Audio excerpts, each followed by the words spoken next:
Good morning, everyone. Good morning. Hi. My name is Julia O'Donnell. I'm the Professional Association Coordinator at the UTeach Institute, and on behalf of the UTeach community, I want to welcome you to the first UTeach Alumni Conference. Yay! We are so excited to have you all here. We have a great day planned for you, and I'm going to get things started with a little story.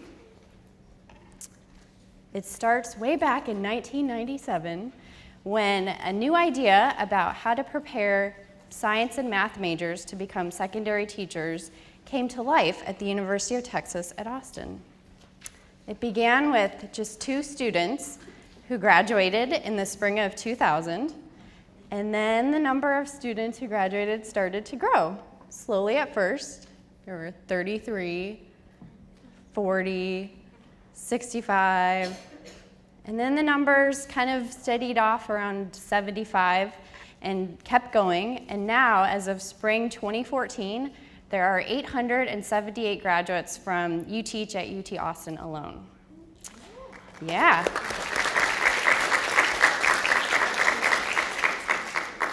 But UTeach is not unique to one university. In 2006, the UTeach Institute was formed to help universities implement the UTeach program. And the expansion started with 13 universities, and then that started to grow as well. They added 8 more, then 4 more, then a few more, and now there are 40 universities across the country in 19 states that are in various stages of implementing or running a UTeach program. And this national network has now produced a total of 2,135 UTeach alumni, you guys, across the country. And by 2020, we expect that number to be over 8,000. So it's very exciting. Here with us today, we have people from 6 UTeach programs. We've got FSU at Florida State. Yeah. Teach Houston at University of Houston. UTeach Columbus, UTeach Dallas at UT Dallas. Yay! Some groups are bigger than others. UTeach Columbus at Columbus State University. Yay! Teach North Texas. Yeah! The University of North Texas. Nice. And of course, UTeach at UT Austin. So now, UTeach is entering into a new era, one where you, the alumni, are the rapidly expanding population, one where you have an impact not only in your classrooms with the students you teach, but also in your schools and in your districts, your states, and ultimately across the nation. This type of work takes a community that supports the work of its members, that provides professional learning and a time and a place to meet and connect with other members, the opportunity to revisit the core principles and practices that are the foundation of the community, and the opportunity to hear how others are using those in their work. Those of you here today are the pioneers of the community. You're the first ones to come together and begin the work of inspiring others to join you, to set the example of being a leader in your classroom, in your school, district, your state, and in your country. And from those of us here to support you and help you create opportunities for you to connect and learn and have an influence, we say welcome. Welcome to the National UTeach Alumni Network. Welcome to the UTeach Nation. Yay. So now I want to introduce Mary Emanuel. She's a graduate from Teach Houston at the University of Houston. She's a science instructional coach from Katey ISD in Houston, and she's serving on the brand new UTeach STEM Educators Association Executive Board as your representative. She's the alumni representative.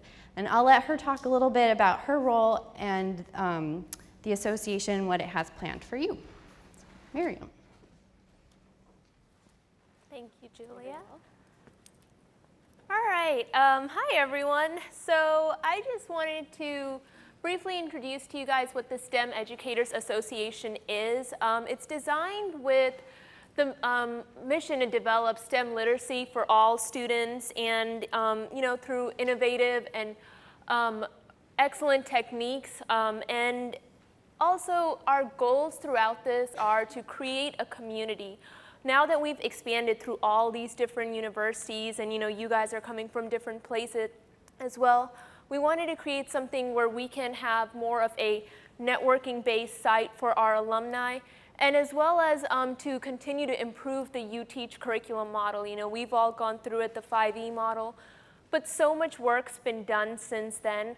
So we wanted to have a place where we could continue to improve on that and build upon that, as well as advocate for effective STEM education, and establish a national research agenda for STEM instruction and assessment.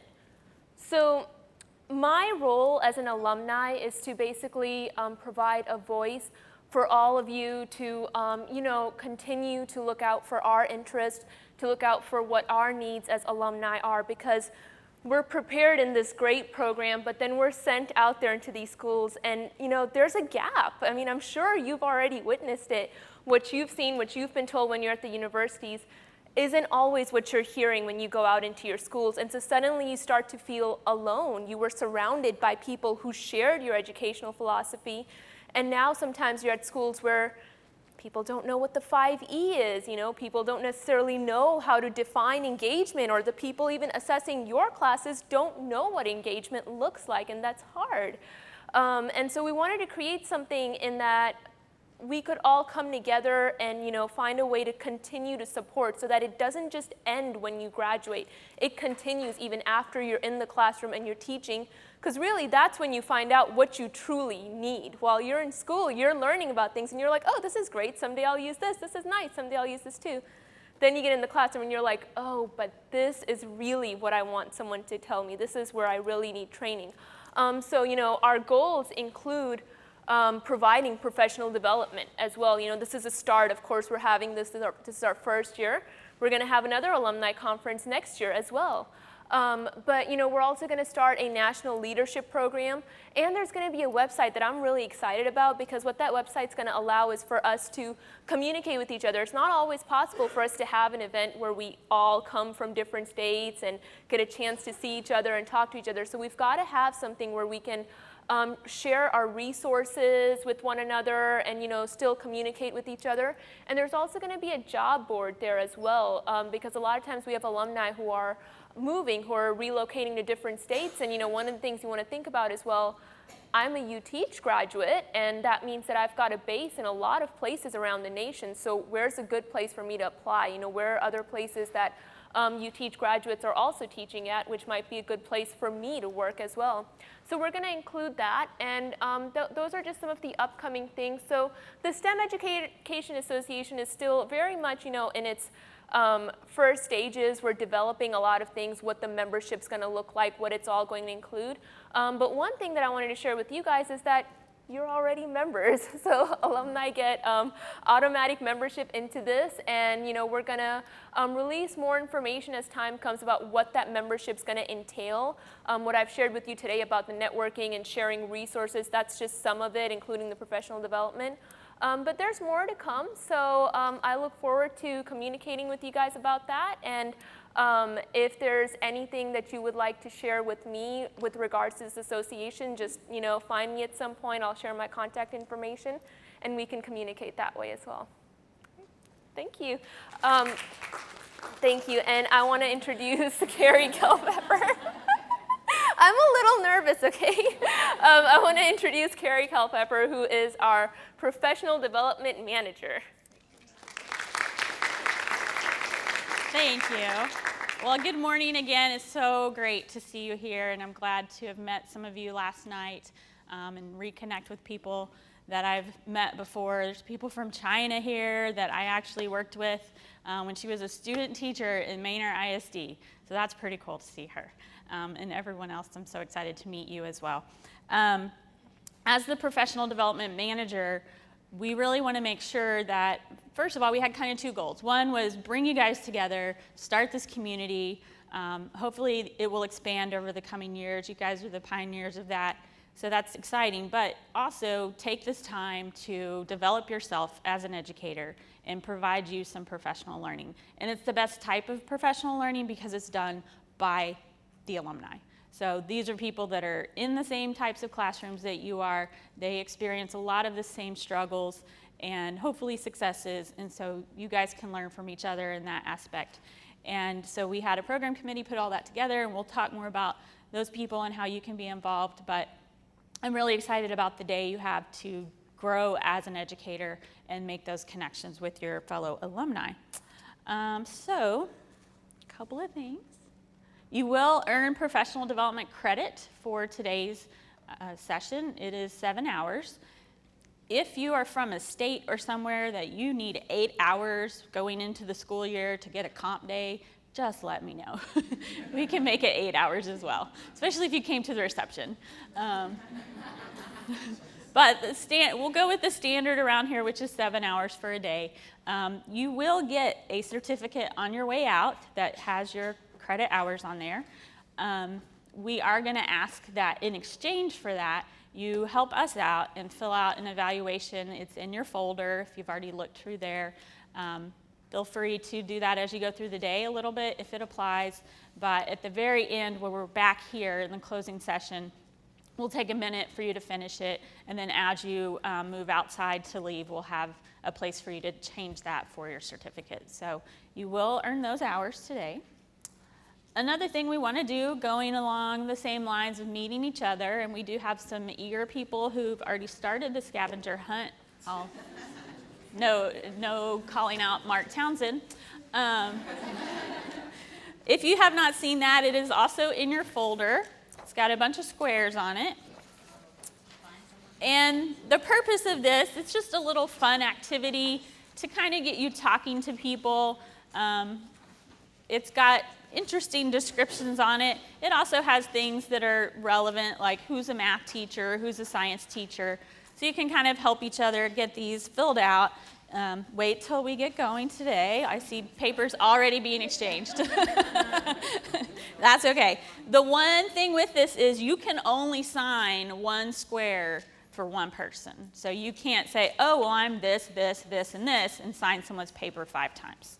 So if you're the person that's never had chicken pox, you might want to hold that signature for everybody. And what we'll do with this is as you come into the closing session, make sure you put your name at the bottom. We'll make sure that you completed it, and we will do a drawing for a free registration to next year's alumni conference. So you definitely want to complete it and turn it in. Another exciting activity we have today is the idea of the UTeach Nation, and we want to be able to share stories and memories from the conference with future attendees, use it in promotional ways for different things with the UTeach Institute. And so we have a person here that's going to help us with that. Well, first of all, we have the technical guys in the back, Bruce and Damien. So they're going to be doing the man on the street interviews. And the person that you really need to seek out if you are someone that really wants to be on camera, Mark Townsend, I just get to pick on you. Celeste Padilla is in the back. She's our producer, and so she may ask you if you'd be willing to share a quick story about the conference, maybe something you've learned, or just how excited you are to be here today and how exciting it is to be a part of the UTeach Nation. So it's completely voluntary. If it's something you just don't want to do, we're not going to force you, but we'd love to have volunteers. We'd love to have, groups from the different programs that are here if they want to make a cheer together, I don't know, something like that. All right. So now it is my honor and pleasure to introduce our keynote speaker for the first ever UTeach Alumni Conference. When Julie and I were planning this conference, we really talked a lot about the type of person that we wanted to be the first speaker to talk to you as the Alumni Network. And we talked about finding someone that is an example of all the traits that we think UTeach alumni possess. Someone that's an effective teacher, someone that has pursued learning throughout his or her lifetime, and someone that's a leader at many levels. Katey Arrington is just that person, and not surprisingly, she is a UTeach graduate. Katey was one of the first graduates of the UTeach program at the University of Texas at Austin, and also completed her master's degree with UTeach. She has more than 10 years of experience in Texas public schools, and is a doctoral student in educational policy and planning at UT Austin. She will have 3 degrees from UT Austin. Katey is currently the manager of the Charles A. Dana Center's K-12 System Services. In this role, she oversees the delivery of the center services across the United States and creates and delivers professional development for K-12 educators and administrators. These projects typically work with school districts at the system level, focusing on school leadership practices, as well as mathematics and science curriculum and instruction. Please join me in welcoming our keynote speaker, Ms. Katey Arrington.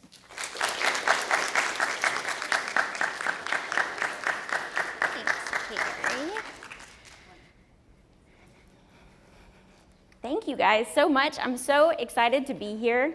I'm excited about the conference. I'm excited about getting UTeach grads together to talk. You'll see a little bit in my talk this morning that I'm really excited about the idea of networking and leveraging the power of numbers, right? Bringing us together. But it is such an honor to be chosen to speak at the first conference, and I'm just so excited to be here among you guys and among the UTeach folks, because there's so much exciting stuff going on. So, as Carrie said, I was one of the first graduates from UTeach. I wasn't on the slide with the 2 pictures, but I was on the next slide. When I think about UTeach, I think about the thinkers that it took to come up with a plan like this, that had the guts and the inspiration to wonder about what it could be like to create a program specifically for natural sciences students to prepare them to teach. And when I think about this in my mind, I somehow have this visual of a Dr. Seuss land, right? Colorful and innovative and high energy. And so I have a little theme going on in my presentation this morning. Think and wonder, wonder and think from Dr. Seuss. These are traits that I feel like UTeach really embodies. So when I came to UTeach in 1997, well, I came to UT in 1997 as a math student. And honestly, I was a little intimidated. My dad was shocked that I would choose mathematics as a study area. And I really didn't know what I was going to do with it. I knew I enjoyed math, but I didn't know what I was going to do with it. Honestly, that intimidation wasn't improved in my freshman mathematics courses, where there were 300 kids in a room and the teachers typically wrote on the board and hardly even turned around to make sure there were students in the room. But that all changed when I took a number theory class with Dr. McAdam, who later became a part of the UTeach program. He really made us think in a math course. He pushed us to have student discourse and analysis of mathematics, and it brought my understanding of mathematics to a whole new level. I decided then that I needed to, number 1, take more classes like this, and number 2, become a teacher that could teach like that. So I went to the School of Education. It was 1997, UTeach wasn't big yet, and said, what can you do to help me with this? And they said, well, we have some things, but we've also heard about this UTeach thing that's going on down the hall. We can't tell you very much about it yet, but go talk to them and see what they can do. And that was the beginning of my career in education. I went and talked to them about UTeach. It was still pretty unclear what the program was going to be, but it was in this state of imagination and wonder and moving forward. I took classes with professors like Dr. McAdam and Dr. Ephraim Armendariz, who I will never forget. Fabulous teachers that really molded the way I think about teaching. So I went forward thinking that I could move mountains. I felt comfortable in my abilities in mathematics, to learn mathematics, and I felt like I had a good idea of how to help other people do that too, because of my work in UTeach. But I quickly learned when I got into the field, our speaker earlier said sometimes there's a gap between what happens in UTeach and what happens in the field. I quickly learned that a lot of my colleagues hadn't had experiences like I had learning mathematics in deep and thorough ways that required analysis and discussion. So when I started talking about teaching our students that way, it wasn't that they didn't want to, it's that they couldn't even comprehend what that would look like, because they had never experienced it themselves, which is hard as a teacher to realize that.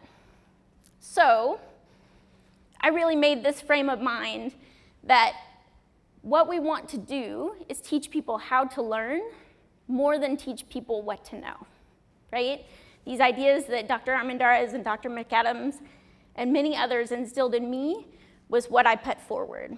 And I worked really hard with the teachers that I worked with, both in my teaching career, in my instructional coaching roles, and in my district level curriculum roles, really pushing forward this idea of we want people to learn how they learn versus what they know. So in my job now, I work at the Charles A. Dana Center at UT, and I get to work with educators all over the country. And it's so inspiring to see how dedicated people are to this profession and how hard people work. I'm thankful every day for my job. And what I do is work with people on systems and structures, tools and processes that get teachers and students thinking along this line of how is it best to teach people how to learn so that then they can know more throughout their lifetime.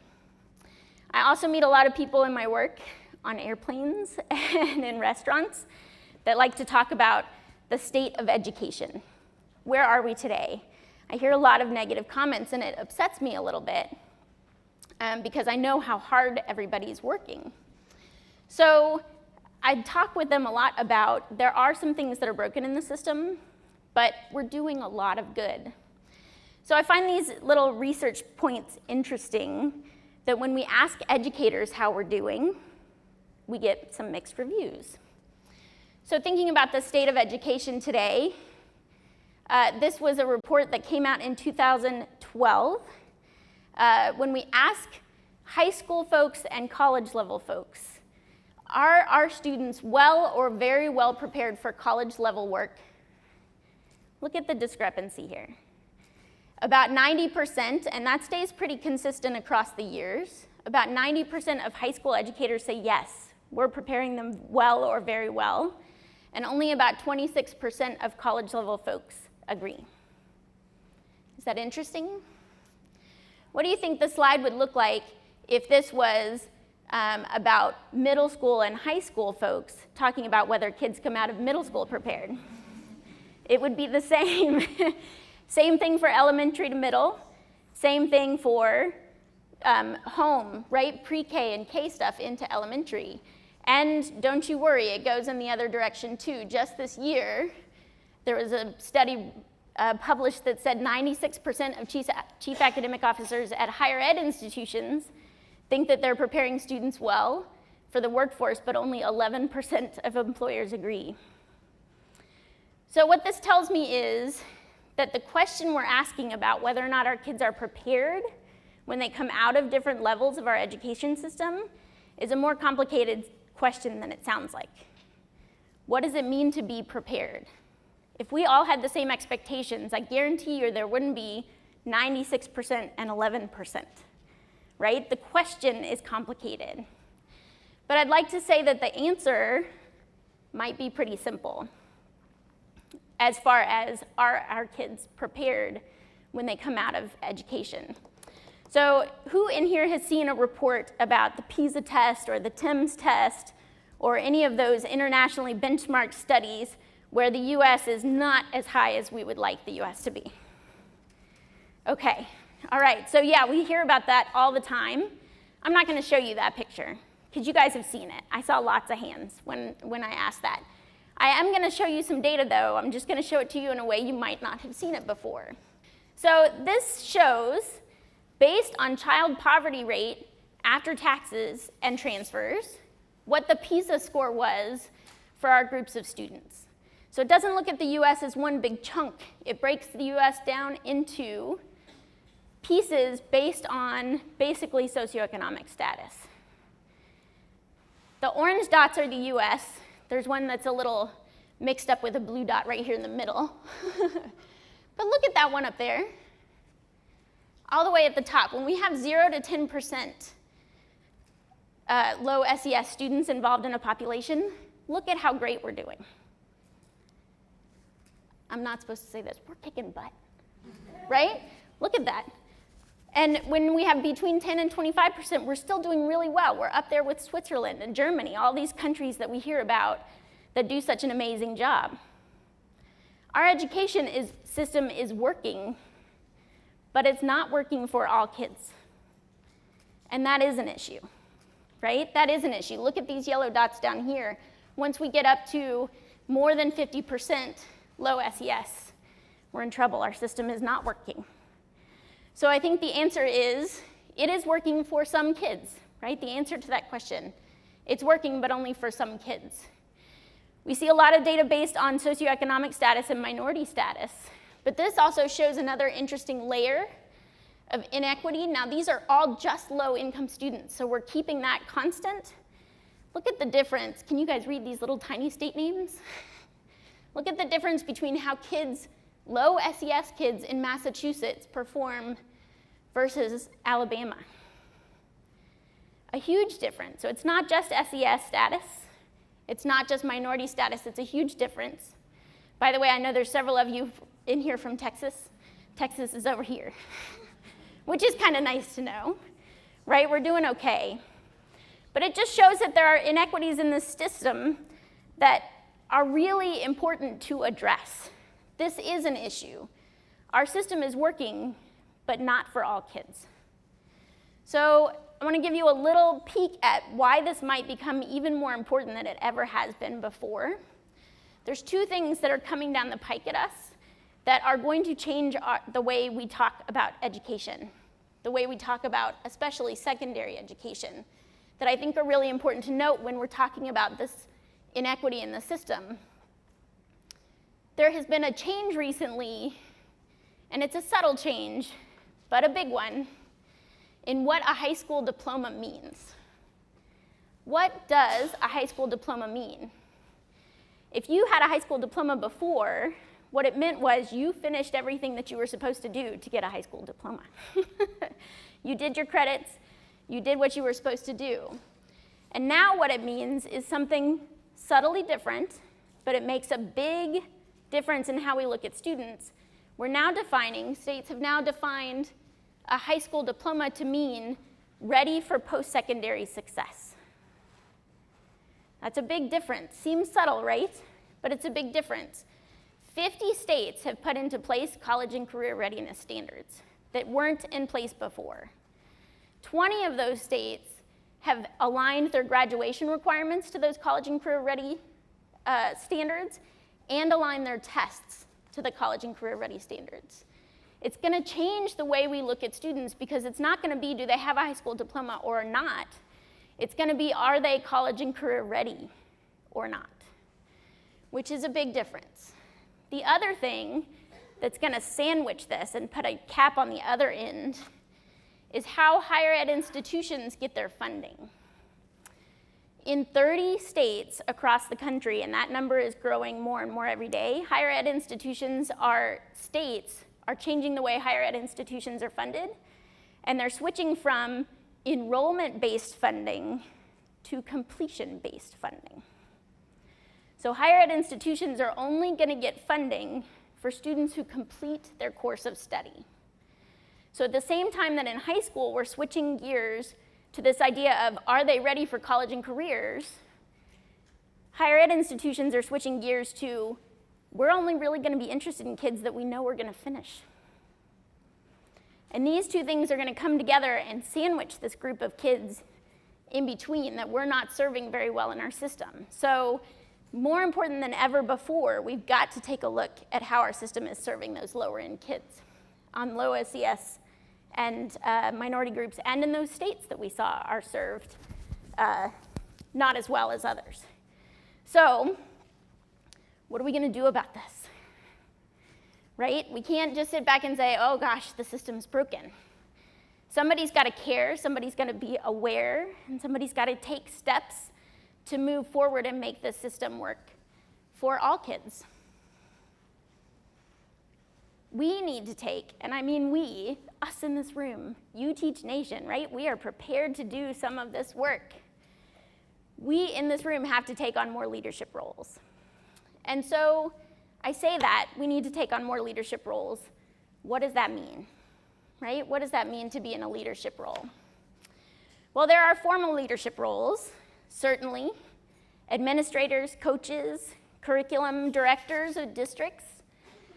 This is a quote from Ed Trust, which is a group that does research in schools all over the country. They say that after studying thousands of schools, they have yet to find a single school that improves student achievement without talented and passionate leaders. The official leaders in the school, the formal leaders in the school, have to play a role in this. They have a deep and profound role in leading change. Certainly formal leaders are needed, they're important. But I want to push a little bit this morning on other roles that we can play as teachers. We don't have to leave the classroom to be a leader. We can be a leader in our system in a lot of ways without leaving the classroom and taking one of those formal roles. So I want you to think for just a few minutes, what kinds of things can you do as a teacher that you think would help improve this system level situation? I'm going to give you about 1 minute just to brainstorm, write some things down, maybe talk to your elbow partner next to you. What kinds of things can you do as a teacher that might, as a leader in your system, that would help improve this problem? Thank you very much. I appreciate you guys just jumping right in and talking about that. I say all the time, because of my role as a facilitator, part of my job description is being a professional eavesdropper. And I could hear actually several of your conversations, and I really appreciate the thought that you're already putting into this. So I hope that you were taking some notes for yourself, for things to talk about later in discussions, roles that you could play. I have a few suggestions on leadership roles that teachers, while you're still in the classroom, can play that would make an important difference in our system. I brainstormed some of these with some of my very good educator friends, Dixie Ross, who's known all over the country for really having strong results with students from all different backgrounds in AP Calculus. She has more students in minority classes and in low SES classes that score with qualifying scores on the AP exam than just about anyone in the country. A friend of mine named Cindy Binkin, who's nationally board certified and works with teachers all over the country, is still in the classroom, wants to keep that connection that I think is really important. So we sat down and we brainstormed, what are the big three? What are the big three that we could talk about? So the first one I want to bring to your attention is school culture. That you could contribute strongly to your school culture. What research is telling us is that, this is not kidding, one of the top things that will predict how your students are going to do, how your students are going to perform, is how the adults in your building interact. How do the administrators and the teachers interact at your school? If there are trusting relationships, helpful, cooperative relationships, always looking for continuous learning between your teachers and your administrators, then your teacher and your student relationships are going to reflect those qualities as well. The student-to-student relationships are going to reflect that quality as well. And the school personnel to parent relationships are going to affect that as well. So, are going to reflect that as well.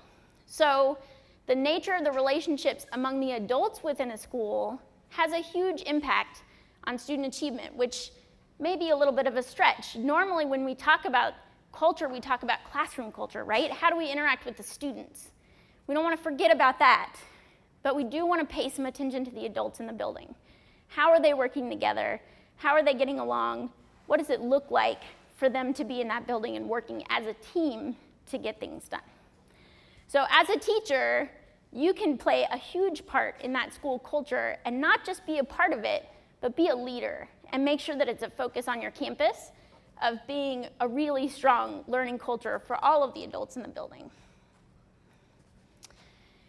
The second thing is to develop and share your expertise. I feel a little bit like on this one, I'm preaching to the choir. You guys are here for a whole day to spend on your own development and do some networking, which is awesome. But I want you to remember never to stop growing as an educator.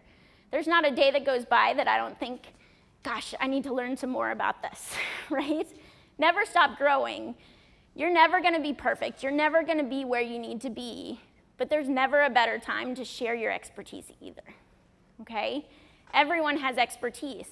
Everyone needs to think about how to share that expertise with other educators. I want you to consider something. I have another piece of data here for you.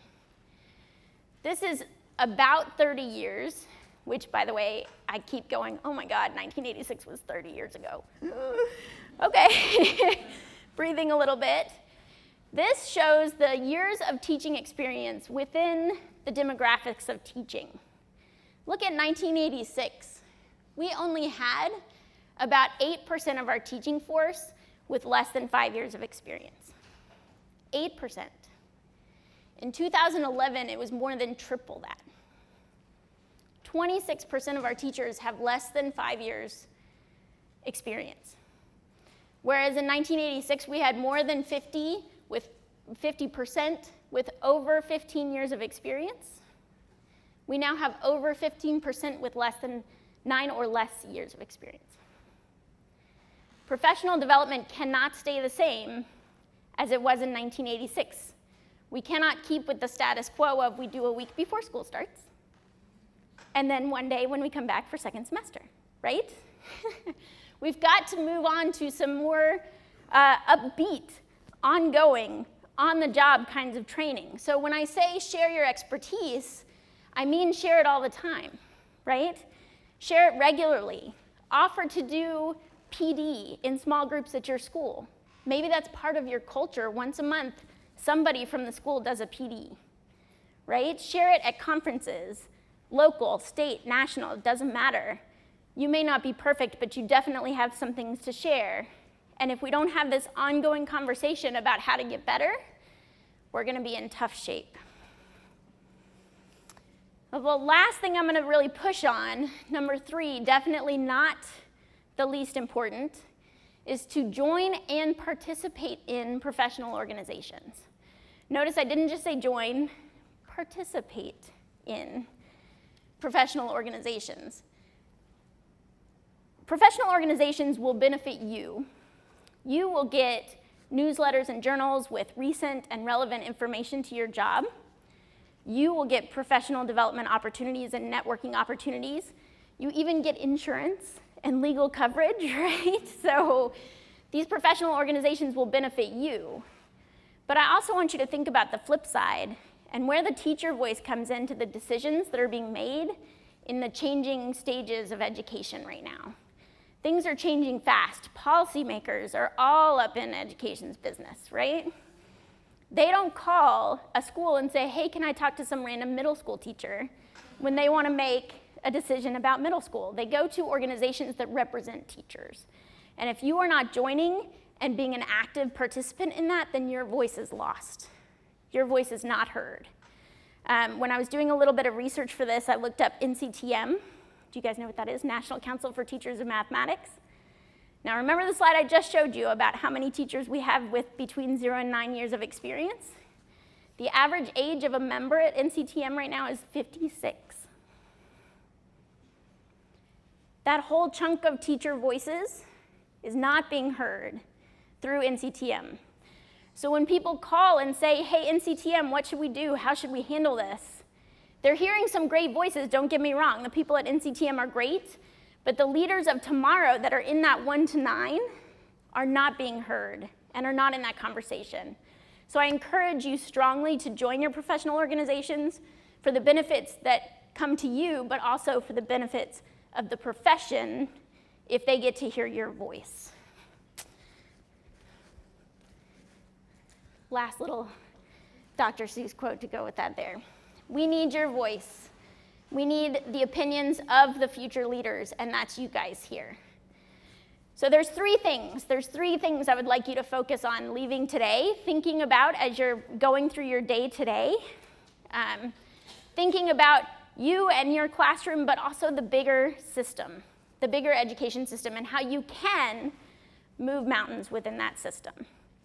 So I appreciate your time this morning. I am absolutely just honored to be a part of the UTeach Nation in this group. I hope that you take advantage of the time that you have today, make the most of it, and enjoy your Friday.